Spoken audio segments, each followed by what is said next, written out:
Assalamualaikum, salam sejahtera. Hari ini saya akan tunjukkan tutorial untuk kita buat dark mode pada Microsoft Word.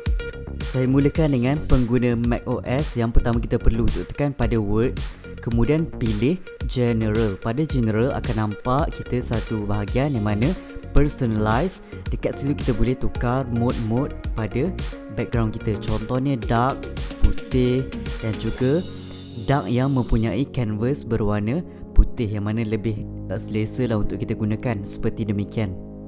Sama ada kita menggunakan dark mode ataupun tidak, namun bila kita print sesuatu dokumen akan hasilnya masih sama berwarna hitam jugalah. Bagi pengguna Windows, kita perlu untuk tekan pada canvas tersebut, tekan pada file yang pertama, kedua pilih account yang ada pada bawah tersebut. Bila dah tekan account, dia akan keluar paparan seperti demikian.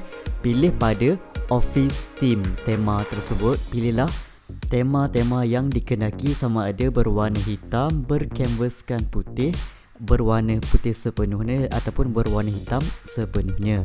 Diharapkan dengan tutorial ini dapat membantu anda serba sedikit. Semoga bertemu lagi pada video yang akan datang. Sekian, terima kasih. Assalamualaikum. Bye.